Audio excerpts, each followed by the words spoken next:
o serbisyo ang iaalok namin sa inyo dahil gusto namin ang bawat 5 o ang bawat pera nyo ay maganda ang napupuntahan. Nandito ako ngayon sa Creative Voices sa Makati City at makakasama natin, makakakwentuhan natin ang the one and only voice master of the Philippines, Sir Pocholo De Leon Gonzalez, ang founder and CEO ng Creative Voices. Magandang umaga, Sir Choi. Mas maganda ka pa sa umaga. Jana Banana Abigero. Ayan. Sir Choi, nasabi nga natin sa sales lady, mga binibida natin dito sa Entrepreneurs ay mga lumalagong negosyo. At isa sa mga ihahandog natin sa audience natin ngayon ay ang pagbebenta ng talento. Dito ba sa Creative Voices, ano ba ang minamarket natin? Isang bagay na hindi mo nakikita, na hawakan, nakakain o nadadala sa bahay. Pero kailangan. Alam mo kung ano? Ano yan? Di boses. Imagine mo ang mundo kung walang boses. Di boring. Imagine mo radio, TV, o computer game, o animation na walang boses. Kahit ang cellphone ngayon, kailangan ng boses. Kaya naman in demand talaga. Pero bago nyo palalimin ang ating usapan, Sir Choi, paano nga ba nagsimula at bakit nagkaroon ng Creative Voices? Unang-una sa lahat, isa akong voice talent, voice artist, and dubber nung ako ay nag-start nung 16 years old. At nakita ko yung potential ng mga Filipino na talagang kailangan ng i-training itong mga to dahil dati KKK. Alam mo yung KKK? Ano yan? Kapuso, kapatid, kapamilya. Wag hindi ka member noon, hindi ka makakapasok sa industriya. So, I've seen potential that Filipinos are really good and very talented. You just have to create an opportunity for them. That's why I created Creative Voices Productions. Meaning yan, creation of creative voices. Kaya ang tagline namin is the voice of creativity. And I've seen a lot of mga talents ngayon na voice talent, dubber, broadcaster na nanggaling sa Creative Voices na nag-prosper na dahil nabigyan sila ng chance through Creative Voices Productions under our school called Philippine Center for Voice Acting, and ngayon ay tawag na ang Voice Acting Academy Philippines. Wow, Voice Acting Academy of the Philippines. Pero Sir Choi, kailan ba kayo nagsimula at gaano nakarami yung mga na-produce natin? Sabi nga natin ay nasa industriya na at ngayon ay nakikilala sila. Yeah, nagsimula tayo noong 2005 but I've been within the industry since 1996 na bilang isang voice talent, dubber. Alam mo ba yung mga cartoons noon, yung mga Cyborg Kuro-chan, yung humanda ka sa akin, yung Bubo Chachi, magandang araw sa inyo. Boses ko yun, pati yung Meteor Garden na sikat. Boses ko yung tatay. Sino ka doon? Yung tatay ni Sanchay, yung magandang araw sa inyo. Ako nga pala ang tatay ni Sanchay, yung mga ganon. So imagine niyo, sabi ko nga, kung ako lang ang magiging talent o kami lang noon, hindi mag-grow yung industry. Sabi ko naman, talagang ang mga Filipino sobrang talented. That's why kumbaga, binenta ko yung mga boses ng mga Pilipino sa iba't ibang bansa. At isa nga sa mga nagawa natin, yung Sega game na Transformer. Tsaka yung isang game na Operation Ghost, parang Ghost Squad, na puro Pilipino yan pero English yung boses na ginagamit. And right now, ang pinakasikat sigurong ginagawa ko yung Filipino Fairy Tale, which we have more than 500 million views as of now. So Sir Choi, saan naman namin yan mapapanood o mapapakinggan? Nagkalat lang kami sa YouTube ngayon kasi actually, we are preparing for the future. While the technology grows, the need for voiceover also grows. Imagine mo kahit nasa bahay ka, mabebenta mo boses mo. Pero iba pa rin pag nasa isang recording studio ka. That's why we created Creative Sound Studios. Basically, ang goal namin dito is to create your creative sound ideas into reality. So, ang ating pong business, Sir Choi, Creative Voices, at ngayon nga ay Creative Sounds Studios, sino yung pinaka-market natin? Basically, yung mga aspiring at mga bata na, alam mo yun, wala kayo sa industriya, hindi kayo sa showbiz o hindi kayo kilala, kayo yung market namin. Especially yung mga nangangarap maging voice artist, dubber, singer. We also have a voice singing school here. Kayo yon kasi hindi nyo na kailangan ng TV o radyo, kailangan nyo lang internet at tutulungan namin kayo. pero kailangan nyo ng magandang recording studio. Kasi yan ang pinaka-importante sa lahat, yung magandang tunog. Sayang naman yung boses mo kung hindi ka rin gagamit ng magandang mga studio kasi yan ang magpapa-redefine at magpapaganda ng boses mo, yung recording studio. Marami pa tayong pag-uusapan, Sir Choi, tungkol sa creative voices. Pero eto muna, ang tips na hatid ni Lizelle Once sa FYI. Mga suki, go, go, go, Lizelle! Nakabibilib naman talaga ang voice actors. Akalain mong iisang tao lang pala pero kayang magboses bata, matanda, babae at lalaki. Pero for sure, sa mga gustong maging voice actors, curious din kayo kung magkano nga ba ang kinikita sa ganitong industriya. Umaabot ng 40,000 pesos kada buwan ang sweldo ng isang voice actor o dubber. Depende pa yan sa makukuhang projects gaya ng anime, drama series at mga pelikula. May alok na 600 pesos sa bawat 30 minutes na episode ng anime. Minsan 900 pesos ang bayad sa live action series na may habang 45 hanggang 60 minutes. Pumapatak sa 2,000 pesos ang nauuwi ng isang dubber sa isang araw lang. Tumataas pa yan sa 10,000 pesos hanggang 15,000 pesos kada araw. Depende sa dami ng episodes na iyong binosesan o dinub at kung saang network i-ere. Samantala, madalas nakakakuha ng projects ang voice actors kapag may auditions para sa character na kailangang i-dub. Maraming salamat, Lizelle Once. Walang lipatan ng channel dito pa rin sa Sales Lady.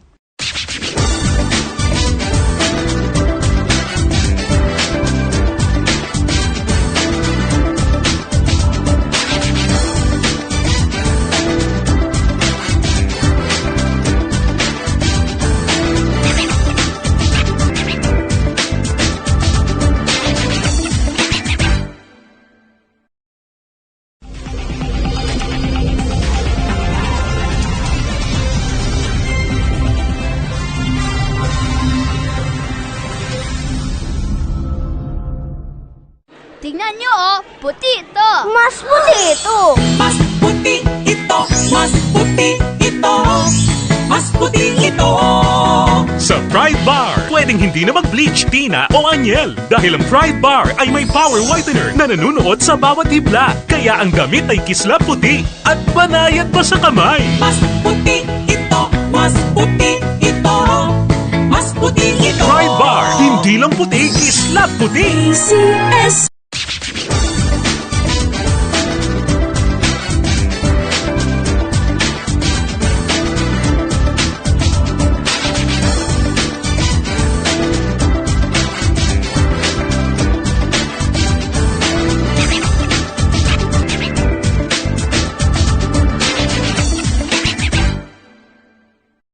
Welcome back mga suki sa Sales Lady at nandito pa rin po ako, ang Sales Lady on Air, Jana Banana Abejero sa Creative Voices kasama ang nag-iisang Voice Master of the Philippines, Pocholo De Leon Gonzalez. Sir Choi, bakit ba kailangan ng mga negosyo o ng mga negosyante at mga kumpanya ang serbisyo ng Creative Voices? Simple lang naman yan. Imagine mo kung meron kang AVP na walang boses. Di ba, nanonood lang yung tao, di ba? Hindi nila maintindihan kung anong meron sa serbisyo mo. Pangalawa, talagang ang boses ang pinaka-importanting, kumbaga, ito yung pinaka-importanting bagay sa isang tao. Kasi, paano mo ipapaliwanag ang tungkol sa serbisyo mo kung hindi ka magsasalita? So, mga voice artists ang nagsasabi niyan, especially sa mga AVP. Tapos kahit yung telepono mo, yung messages on hold, thank you for calling Creative Voices Productions. If you want to call me, press 1. Yung mga ganon. Second, yung isa sa pinaka-importante rin na kailangan ng boses ng tao, yung, halimbawa, yung mga applications ngayon. Okay. Di ba? Nagsasalita na rin yan, yung mga computer games, ang dami-dami mga application ngayon sa mga games. Yung mga YouTube account natin, yung mga YouTube videos, 'di ba? Although yung karamihan ng gumagawa niyan, kung sino yung gumagawa ng video, pero through Creative Voices, tutulungan namin kayo kung paanong mas maganda mong i-deliver. Hindi yung parang sing-song pattern yung, magandang araw sa inyo, andito tayo ngayon, 'di ba? Yung Ngayon, paano mo sasabihin na, oh, maganda araw sa inyo. Andito tayo ngayon kasi voice acting din yun. Karamihan ng mga broadcaster hindi magaling mag-deliver. Bakit? Wala silang voice acting. Kasi sa totoo lang, iba yung tunog ng may voice acting kaysa yung nag-boses ka lang. At dahil sa mga nabanggit nyo na nag-voice over din tayo sa mga advertisement or mga AVP, saan pa bang larangan pwedeng gamitin yung husay sa voice acting? Marami dyan. Isa sa pinakaluma na siguro yung radio drama. Ngayon, ang radio drama ngayon, hindi na tunog dapat na old school, dapat mas natural. Kasi iba yung tunog na nakikinig ka na kasing edad mo yung nagsasalita kaysa yung, alam mo yung nagbabata-bataan. Dapat yung mga kabataan na ang bigyan ng boses.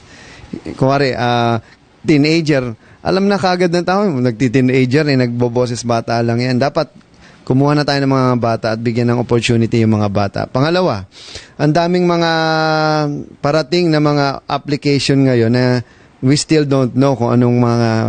Kasi ang boses ng ang tanging yung kumbaga siya lang ang nagiging tao sa lahat ng teknolohiya. Kumbaga, that makes technology human because of the human voice. Everything is digital eh. Everything can be automated. But once na may boses, like yung robot, kung wala yung human voice ng robot, it's a robot. Parang Transformer. Di ba nanonood tayo ng movie? Without the human voice of Transformer, robot siya. Paano yun? Robotic yung tunog. Yung I am Optimus Prime. Pangit pakinggan. Boses pa rin ng tao. Kaysa yung I am Optimus Prime. Di ba parang yun yung tao. Kasi ang tanging meron lang emosyon at pakiramdam, feeling ay ang boses ng tao. Ang hirap mo kayang i-digitize yung emosyon. Hindi yan magagawa ng tao. And sooner or later, talagang ang boses na lang ang matitira. Everything will be digital. Alright, dahil sa mga nasabi nyo, Sir Choi, for sure maraming na-inspire. Pero paano ba maging voice artist? Simple lang, mag-workshop lang kayo sa amin. Kasi hindi pwedeng ikaw lang mag-isa, hindi mo alam ang gagawin mo. And through our workshop called VoiceWorks Basic Voice Acting and Dubbing Workshop, matututo kayo kung paano gamitin ang boses nyo sa tama. Especially kapag pwede ka rin maging motivational speaker. Katulad ni Jana, she was once part of VoiceWorks, no? Siguro malaki din ang naitulong ng VoiceWorks sa kanyang pagsasalita. Naman. And also, marami din mga sumikat dyan na mga artista at mga broadcaster at mga voice talent na talagang tinuruan ko. Like sila, siguro pinakakilalang naging tinuruan ko si Daniel Matsunaga. Okay. Tapos si Ding Dong Dantes sa mga movies niya, ako ang voice director niya dati. At si VP Binay, ako rin ang voice and speech coach niya. And siguro, sumikat na mga DJ, andyan si Lala Bandera, sila Rico Pañero, Totoy Bato, sila Cara Cariñosa, at marami pang iba. At mga dubber, hindi nyo naman kilala, pero halos lahat ng mga dubber ngayon sa iba't ibang channel galing sa Creative Voices Production. Wow, so yung mga Korean series or iba't ibang series, Taiwanese series at mga pelikula, yung mga nag-dub doon, dumaan ng Creative Voices? Actually, karamihan ng bida ngayon kasi syempre pinagsawaan na yung mga dati.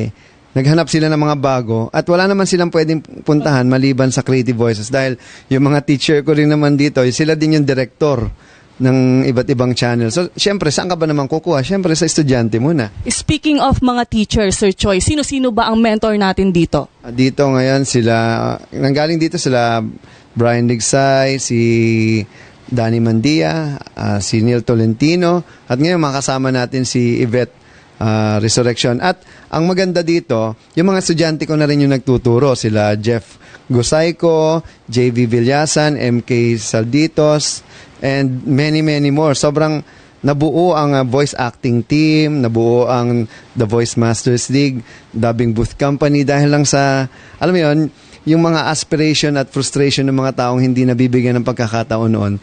Nung binuo ko yung Creative Voices, nagkaroon na ng opportunity sila. And sooner later, we will rule all the voice acting and voice-over needs sa buong Pilipinas. Nako, Sir Choi, marami na bang nag-message sa'yo, pabalik, nangumusta sa inyo, at nagpasalamat sa inyo dahil sa tulong ng Creative Voices at ng VoiceWorks, nakapunta sila sa destinasyon na gusto nila? Marami actually na nakakatuwa. Especially yung mga nandyan na sa industriya. Isipin mo, 2,000 na yung graduates ko. Siguro isa sa mga kilala ngayon, isa sa naturuan natin, si Miss Elaine Apit, no?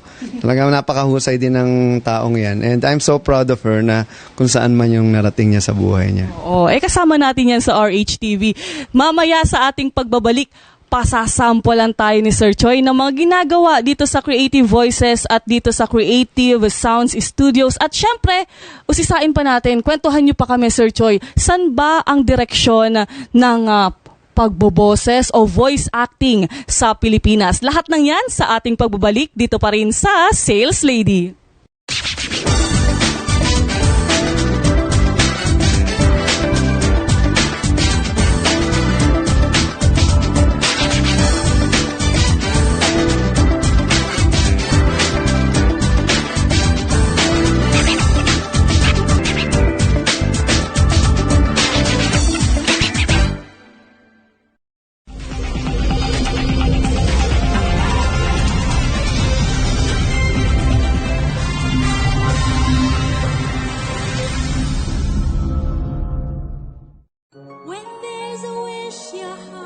Don't you wish your Kojic soap gave you more?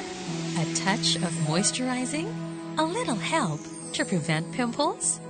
Ang wish mo, nandito. New White Rose Kojic Whitening Soap. Dermatologist-tested Kojic Whitening with shea butter and tea tree oil. Para sa Kojic na puti, Kojic na kinis. New White Rose. Your Kojic wish come true.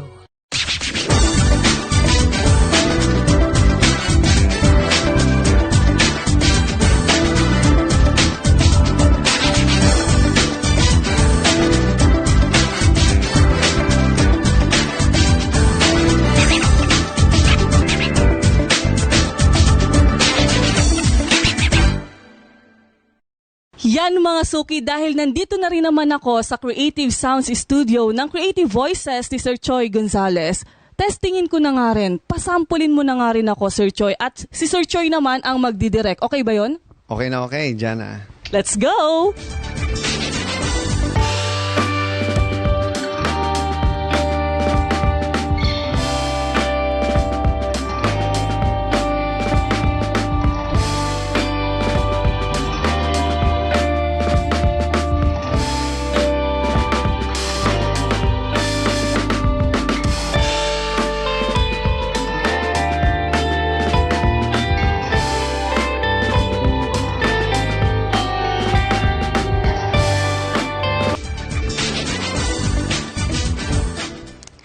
Grabe, Sir Choi, ganun pala ang dubbing or voice acting.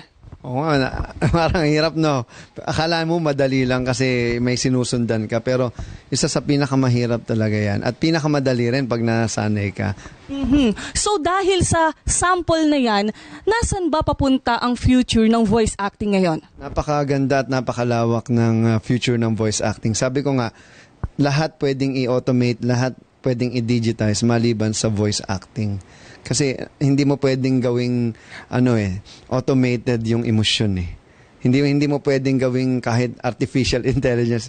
Yung natural na emosyon ng tao hindi kayang i-automate o gawing digital ng kahit anong technology. Hindi lang mga gustong maging voice artist ang nai-inspire natin ngayong umagang ito, Sir Choi. Pati yung mga gusto rin magnegosyo na sabihin na nating may hilig din o katulad ng ginagawa nyo. Ano ba yung mapapayo nyo sa kanila bilang isang negosyante naman o entrepreneur? Uy, lahat ng entrepreneur, lahat ng mga negosyante, pwede ka maging voice talent. Ikaw mismo yung mag-promote, gumawa ng advertisement ng sarili mong produkto. 'Di ba? Aside from that, alam mo 'yon, technology will help you create something that you haven't done before. Kasi mas mura, libre na nga ngayon kung titignan mo. Dati napakamahal pag nag-produce ka ng AVP, nag-produce ka ng video, ng commercial, ere mo pa yan. Ngayon, Facebook, YouTube, Instagram, Snapchat, at marami pang ibang opportunity para ma-promote mo yung produkto mo. So Sir Choi, para sa mga nagtatanong at gustong mag-inquire sa inyo, paano ba namin kayo mahahagilap? Napakasimple lang. I-google nyo lang, Pocholo Gonzales. At meron din kaming Facebook, syempre, Creative Voices Productions.